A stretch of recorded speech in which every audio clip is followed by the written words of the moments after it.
a origem, transmissão e canonização dos livros do Antigo Testamento.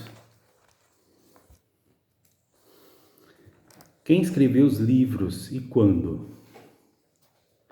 Os livros do Antigo Testamento não traziam em si a data da sua publicação e poucos identificam explicitamente a seu autor. Com a ajuda, no entanto, do testemunho bíblico e da história judaica, sabemos a época aproximada em que os livros foram compostos. Em muitos casos, conhecemos também que foi o autor ou quem provavelmente deve ter sido o principal responsável pelo conteúdo de um determinado livro.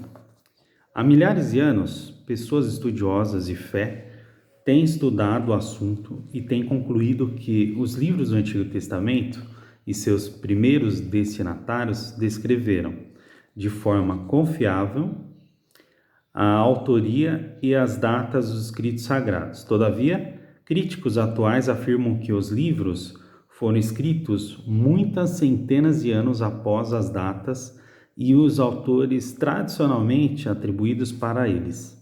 Por exemplo, alega-se que o Pentateuco teria sido realmente escrito aproximadamente 1000 anos depois de Moisés.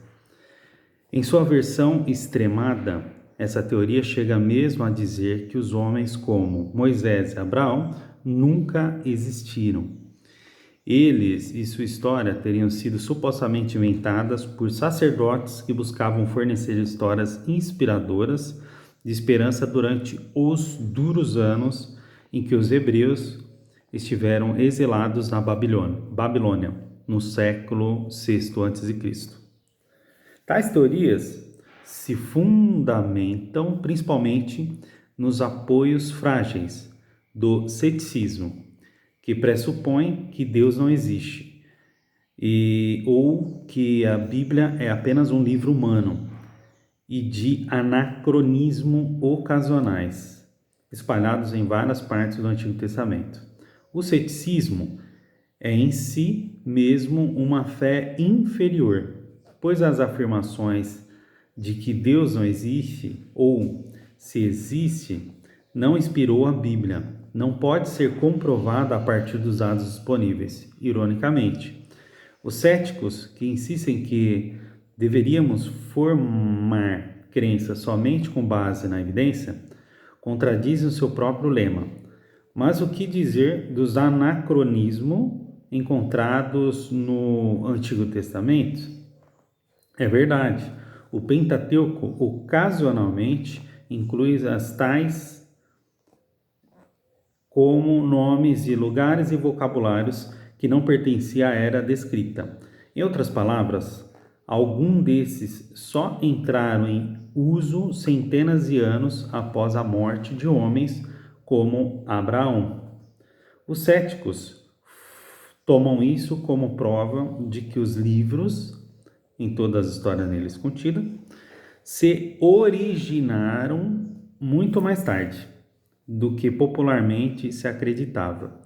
E os sacerdotes que inventaram essas histórias ocasionalmente se enganavam e colocavam nomes em termos contemporâneos em cenários antigos. Essa teoria radical, entretanto, opõe-se firmemente à evidência.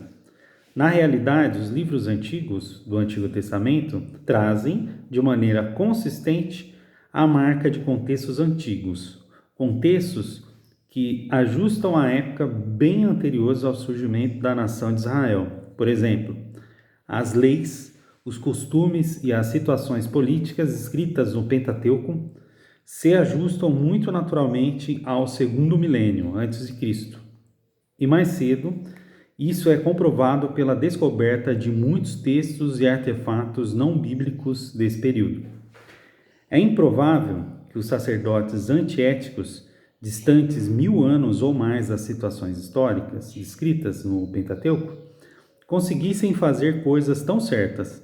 Além disso, as preocupações que dominavam a mentalidade hebraica durante o auxílio babilônico não são tratadas pelo Pentateuco. Portanto, como esses sacerdotes podiam esperar encorajar seus companheiros hebreus oprimidos na Babilônia, inventando histórias sem semelhança alguma com a situação deles?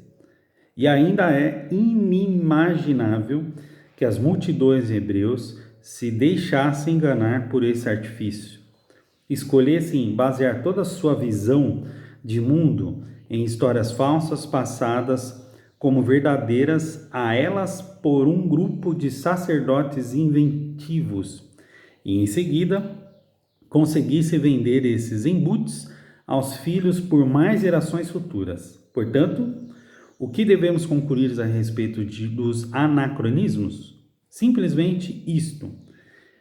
Em anos posteriores à escrita do Pentateuco, mudanças inevitáveis em nomes de lugares, vocabulários e situações políticas dificultaram a compreensão desses livros antigos. Para aliviar esse problema, guardiões sacerdotais dos oráculos sagrados atualizaram os textos em pontos cruciais para que refletissem o uso contemporâneo de palavras e situações geopolíticas. Mudanças como essas, por exemplo, teriam sido feitas de maneira sóbria, com um grande cuidado para preservar significado e a intenção do texto sagrado. Deste modo, de acordo com as diretrizes rigorosas, os livros passaram por uma adição proveitosa e, assim, com resultado, os textos permaneceram acessíveis com a passagem do tempo. De um modo geral, entretanto, praticamente todos os escribas que chegaram a tocar os rolos sagrados fizeram apenas para ler e copiar palavra por palavra. A cópia literária era habilidade importante no mundo antigo, uma vez que não havia meio de duplicação rápida, como as modernas máquinas de impressão ou as fotocopiadoras. Crendo os escritos sobre seu cuidado possuíam autoridade e inspirações divinas. Os escribas hebreus tomavam todo o cuidado ao copiar os rolos. Concluindo, podemos estar confiantes nas crenças tradicionais a respeito da data e autoria dos livros do Antigo Testamento. Podemos também estar seguros que os livros foram cuidadosamente copiados e preservados, e que todas as atualizações editoriais dos livros foram feitas de modo estritamente conservador.